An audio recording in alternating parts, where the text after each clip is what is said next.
Olá, muito bom dia. Dom Manuel Clemente é cardeal da Igreja Católica no momento em que acontece uma renovação da própria Igreja e ao ritmo de um Papa, o Papa Francisco, do qual o Patriarca de Lisboa será um colaborador agora mais próximo. As expectativas para essa colaboração serão agora tema para a conversa com Dom Manuel Clemente. Muito bom dia. Bom dia. Obrigado por estar no 70x7, enfim, está em Roma neste dia, a participar na celebração com os novos cardeais.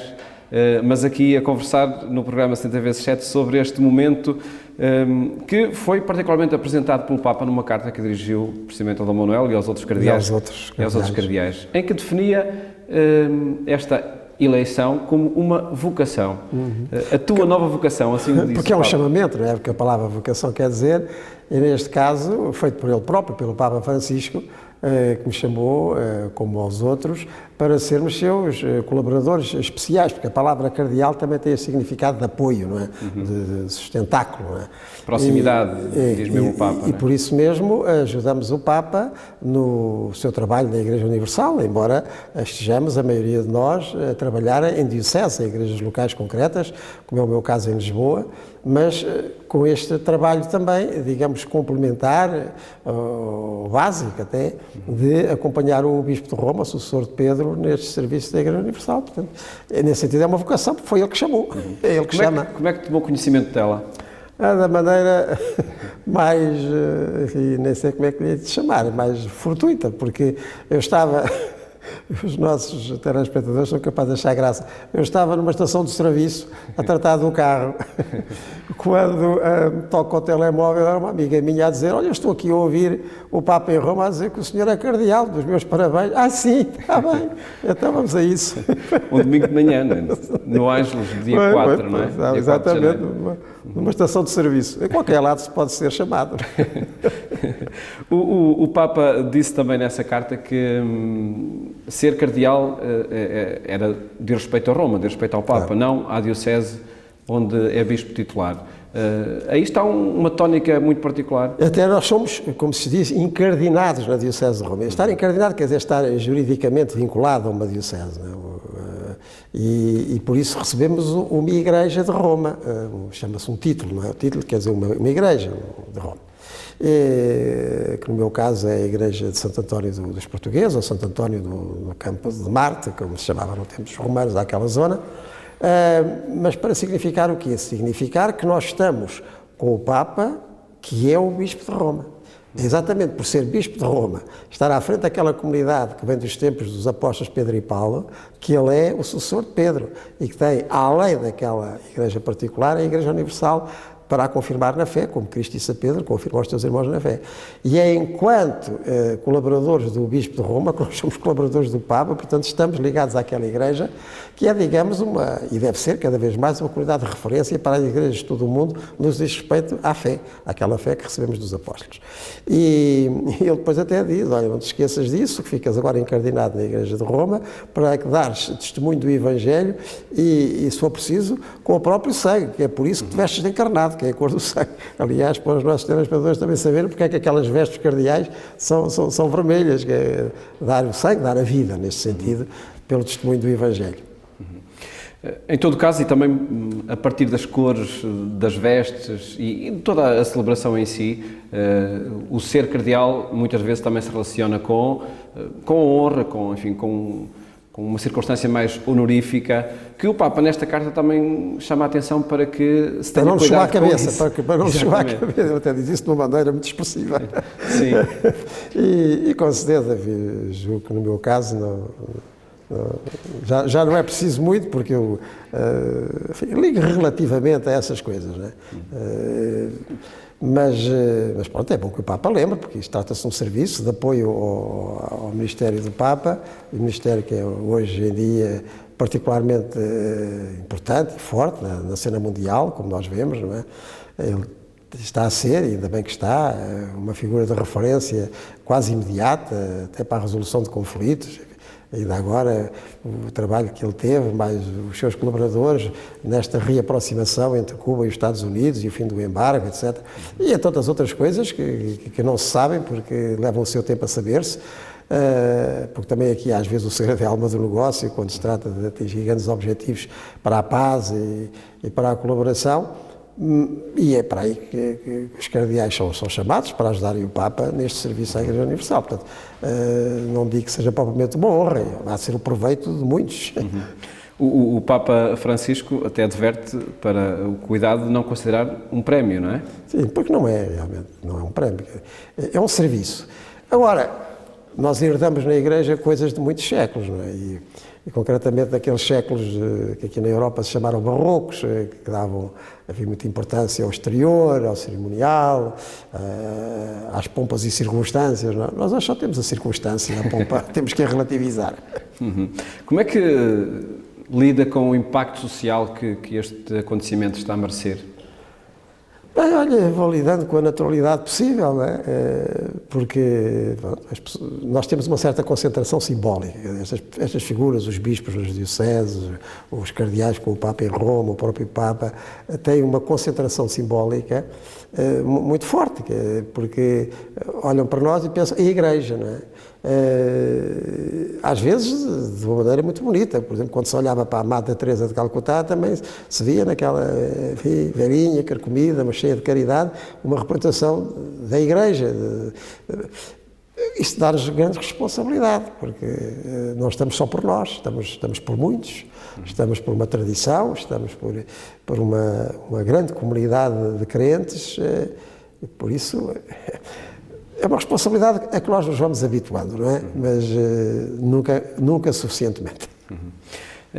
Há sinais na escolha dos cardeais por parte do Papa Francisco. Podemos descobrir sinais de reforma, de renovação que o Papa quer imprimir no governo da Igreja? Julgo, agora não falo de mim, falo dos outros que foram escolhidos, que aqueles que o Papa escolheu, pelo que eu conheço, da sua proveniência e até do percurso de um ou do outro, são bispos dos vários continentes que se aproximam muito do Papa Francisco num estilo pastoral simples, direto, muito próximo das suas populações, muito evangélico. E tudo isso que ele tem trazido para o centro da vida da Igreja, que ele tem reforçado, com certeza, que estes aspectos evangélicos já estavam no Papa Bento, no Papa João Paulo, etc. Mas ele, à sua maneira, digamos, sul-americana, com o que isso representa também de imediatismo, de simplicidade, de espontaneidade até, que há alguns, de vez em quando, acham perplexo com as saídas do Papa, tem sido muito refrescante, não é? Tem sido muito refrescante porque nós aqui na Europa, não só porque a nossa população está muito mais envelhecida do que noutros continentes, mas porque também já somos herdeiros de muitas coisas que funcionaram bem e de outras que não funcionaram tão bem, nós estávamos assim habituados a esse arejo, não é? Mas eu acho que nos faz muito bem. Escolher um bispo de Cabo Verde, enfim, latitudes mais inesperadas, há uma afirmação efetiva das periferias que o Papa quer trazer para das periferias e, digamos, da centralização das periferias. Quando o Papa foi eleito e apareceu lá na varanda de São Pedro, disse que os cardeais o tinham ido buscar ao fim do mundo. Não é? Bem, é o fim do mundo em relação à Europa, não é? Mas é o princípio do mundo para quem lá está. E na América Latina está uma grandíssima percentagem do catolicismo mundial. Portanto, o que é hoje periférico em relação ao catolicismo? É a Europa ou é a América Latina? Onde está o centro? Bem, com esta eleição, pôs a periferia no centro e eu acho que ficou muito bem. E que informação poderá chegar ao centro, ao governo da Igreja, através precisamente destes cardeais que são conselheiros do Papa? Muito mais direta, não é por lerem relatórios em Roma. Estamos diante de uma estratégia? Estamos, se quisermos chamar estratégia, com certeza, mas estamos sobretudo diante da realidade da Igreja. Isto é, a Igreja Universal, a católica também tem esse sentido universal, está hoje presente em Roma, também através destes cardeais provenientes dos 5 continentes e de um próprio Papa sul-americano, está hoje presente em Roma com muito mais expressão e muito mais coincidência com aquilo que ela é realmente, a Igreja hoje, e onde ela está, sobretudo, e onde ela está a crescer, não é?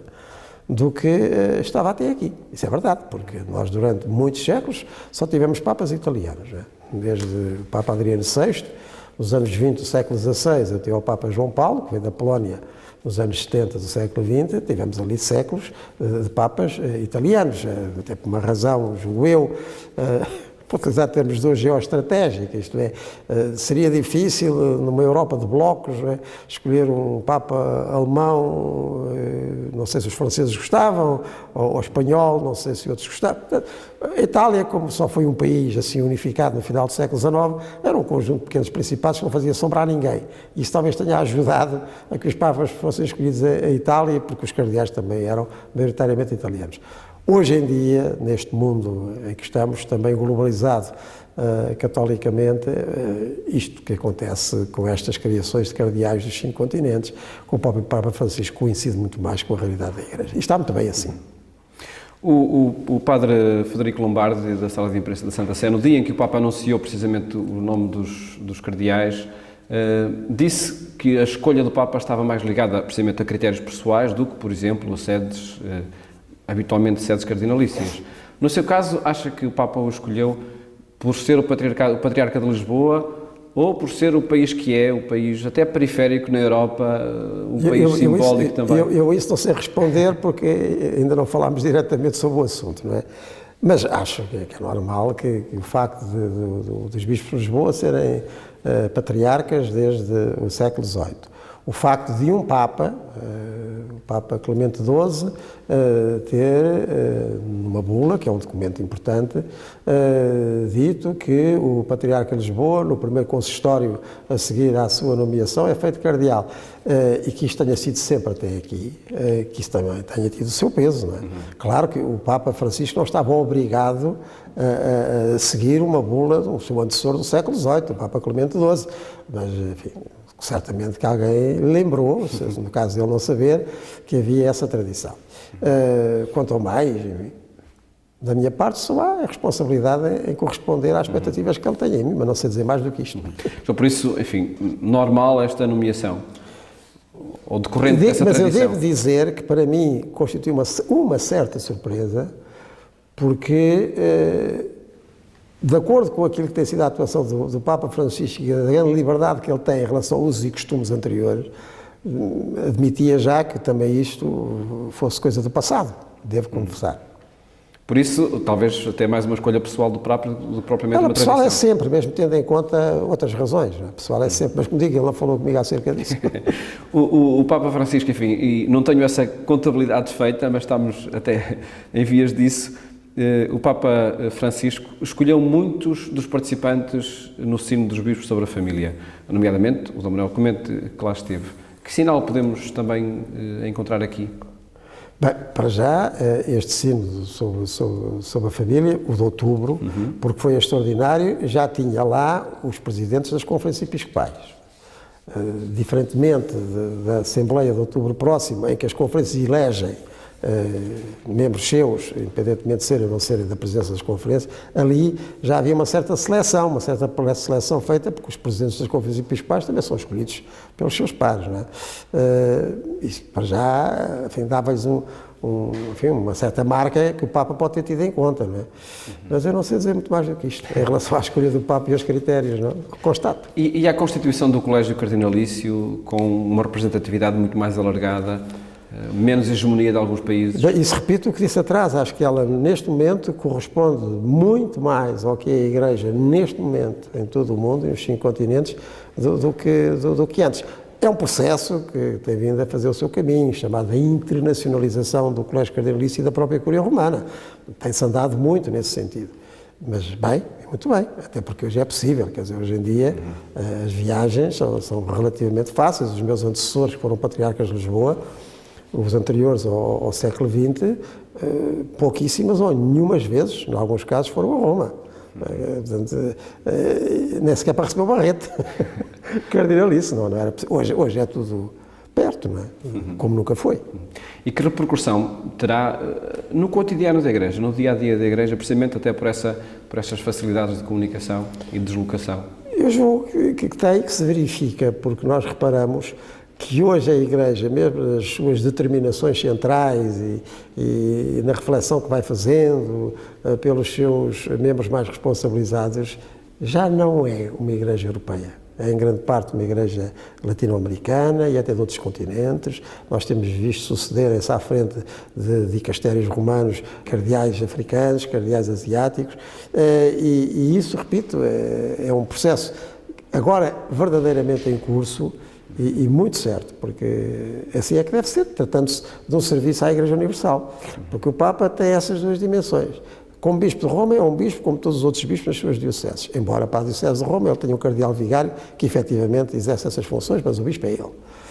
Mas depois, por ser Bispo de Roma, é sucessor de Pedro e tem, no conjunto da Igreja, em relação aos outros bispos, esse papel primacial, de os confirmar na fé, de ser vínculo de unidade, e é esse serviço que os cardeais e os serviços romanos se destinam, portanto, apoiar o que a Igreja faz nas várias dioceses e nos vários continentes. Tendo uma componência assim tão variada, mais facilmente fazem esse serviço, porque uma coisa é estar a ser protagonista de algo que lhe é próprio e outra coisa é estar a ser protagonista de algo que só sabe porque lhe disseram, não é? É diferente. Como analisa também a escolha do Papa Francisco para se deslocar à Ásia em concreto, já por 2 vezes? Exatamente no mesmo sentido, porque aí ele vai a periferias, mas a periferias que em alguns casos têm muita centralidade. Por exemplo, o Papa foi agora às Filipinas. As Filipinas é um grande país católico na Ásia, um grande país católico. Há 2 grandes países, melhor, há 2 países maioritariamente católicos na Ásia. São as Filipinas e a Timor-Leste. Mas as Filipinas têm um tamanho, uma dimensão muito especial. Aí não se trata de uma periferia, trata-se de uma centralidade que o Papa reafirma. Mas também aí há outros países, enfim, às Coreias, aos Vietnames, onde há comunidades católicas florescentes e crescentes, não é? Concretamente na Coreia do Sul, mas mesmo no Vietnã e noutras zonas, é muito interessante, porque a presença do cristianismo nesse continente, a Ásia, onde afinal nasceu, o cristianismo não nasceu na Europa, nasceu no Próximo Oriente, na Ásia Menor, como se diz. A presença do cristianismo lá é também um fator de desenvolvimento humano, de aproximação interreligiosa, de progresso no sentido mais preenchido do termo. E, portanto, é muito bom que se incremente, que se afirme e reafirme. Como também, entretanto, já está a referir para a Europa. Nós, concretamente, no Patriarcado de Lisboa, já temos, e muito bem, alguma contribuição de sacerdotes asiáticos, indianos, que nos estão a fazer aqui um excelente serviço. O Sr. Manuel será um colaborador mais próximo do Papa Francisco e um dos trabalhos, um dos projetos em curso é o da reforma da Cúria Romana, apontando-se já, em concreto, a diminuição de organismos de governo, e há de facto alguns já que vão apontando, por exemplo, para a junção de áreas como a educação, a cultura e o património. Foi o Cardeal Ravasi que o referiu aqui há uns dias em Lisboa. O Cardeal Maradiaga referiu também a caridade, a justiça e a paz, e leigos, família e vida. Como olha esta reforma em curso? Com uma simplificação que eu acho que é positiva. Também até ao nível das necessária? Ao nível das conferências episcopais já fizemos isso. Nós também aqui em Portugal diminuímos o número de conferências para potencializar serviços. As comissões episcopais, não é? Exatamente, serviços que são muito coincidentes e que não podem funcionar uns sobre os outros. É uma desburocratização que está em curso? É uma desburocratização? Acaba por ser uma desburocratização porque é uma simplificação. Termos responsáveis por organismos que trabalhem em comum e que possam fazer de uma vez aquilo que se teria que fazer por 2 ou por 3, é ótimo, poupa-se tempo, poupa-se dinheiro, poupam-se recursos e isso é com certeza muito bom. Nós não nos podemos esquecer que isto começou com Jesus e os apóstolos, não é? Depois foi crescendo, mas também é bom que não cresça demais enquanto serviço, porque o que interessa é o serviço. Pela sua análise, sente que fica cada vez menos pesada a Cúria Romana? Mas eu conheço muito mal tudo o que se passa. Eu vou lá, tenho lá ido como bispo e até como padre já ia de vez em quando, mas conheço mal. Quando preciso tratar um assunto ou outro, ou por carta, ou por mail, ou às vezes até por telefone, hoje em dia isto está tudo muito simples, não é? Portanto, é natural que a máquina fique mais enxuta, como agora se diz, mais simplificada, até para funcionar melhor, até de uma maneira mais evangélica, não é? Não estar a complicar aquilo que pode ser simples. sem obviar os problemas e com certeza requerendo competências, mas simples, tanto quanto possa ser. Na vida da Igreja, a palavra reforma é sempre um apelo a retomar a forma inicial das coisas. Passaram 2000 anos, mas essa forma inicial não pode ficar obnubilada por muitas outras coisas que se acrescentaram. Tem que se perceber que hoje, à volta do Papa e dos bispos, e com aqueles bispos que estão mais perto dele, por serem cardeais no serviço da Igreja Universal, continua exatamente aquilo que aconteceu há 2000 anos no grupo de Jesus e os seus apóstolos. É preciso que isto fique claro para que a gente perceba que, mesmo tratando-se de uma grande instituição, é aquela que Cristo fez. O Episcopado em setembro fará a visita de limina ao Vaticano. Por certo que os relatórios estão em curso, ainda não há, enfim, um panorama, uma radiografia feita do país e da Igreja em Portugal, mas na sua análise, e até da análise de historiador também, como é que vê o percurso ou o decurso da experiência crente aqui em Portugal? Há um documento da Conferência Episcopal de abril de 2013 que foi ponto de chegada de uma reflexão feita e que envolveu muita gente durante 4 ou 5 anos, até nas dioceses e institutos, e que depois foi ali sintetizada. São umas linhas de força para a ação pastoral e para a renovação da pastoral, umas pistas, uns rumos, né, que efetivamente nos estão a seguir. Por exemplo, quando insistem muito no reforço das comunidades, para que as comunidades cristãs sejam efetivamente lugares onde, a partir da palavra de Deus mais escutada, depois da sua concretização prática e sociocaritativa, de uma espiritualidade verdadeiramente de comunhão, também as pessoas possam crescer e ser iniciadas numa vida que só assim comunitariamente se realiza. E outros aspectos que lá vêm nesses rumos para a renovação pastoral da Igreja, da nota da Conferência Episcopal de abril de 2013, repito, é o que certamente aparecerá nos relatórios que nós vamos enviar para Roma, temos que enviar na preparação da visita ad limina de setembro. Isto é, temos que dar conta de como é que temos nas nossas dioceses implementado isto mesmo. Portanto, uma igreja que seja mais comunitária, mais participada, onde a palavra de Deus seja mais assimilada, dê depois aso e motivo para redobradas ações concretas de serviço ao próximo, mais acolhedoras. Portanto, eu reparo que em todas as nossas dioceses há esta preocupação acrescida. Aliás, eu creio que esse é mesmo o melhor contributo que nós podemos dar à sociedade, porque a nossa sociedade, como diz o Papa, vive numa crise comunitária, numa crise de compromisso comunitário. E aquilo que é mais importante que nós, os cristãos, demos pela nossa própria experiência e envolvimento comunitário é um motivo, um sinal de que isto pode ser de outra maneira, começando por nós. Na última visita ad limina, um desafio que surgiu, nomeadamente a partir do Papa Bento XVI, foi o de fomentar a educação cristã. A iniciação cristã. A iniciação cristã, exatamente. Foi cumprido esse desafio, na sua opinião? Foi dada a atenção? Há muito trabalho para fazer, porque quando se fala em iniciação cristã, trata-se do quê? Trata-se de que cada crente, a começar pelos mais pequeninos ou outros que já cheguem adultos às comunidades cristãs, sejam realmente iniciados na vida e nos dinamismos de Cristo. O Espírito de Cristo, quer dizer, isso significa uma conversão, aquilo que o Evangelho chama de metanoia, uma mudança de mentalidade. E isto acontece, né? Cada um fala por si, né? Quando é que a sua iniciação cristã está realmente completa, porque não é ter apenas acedido aos sacramentos do batismo, da confirmação e da Eucaristia, é viver batismalmente, crismalmente e eucaristicamente.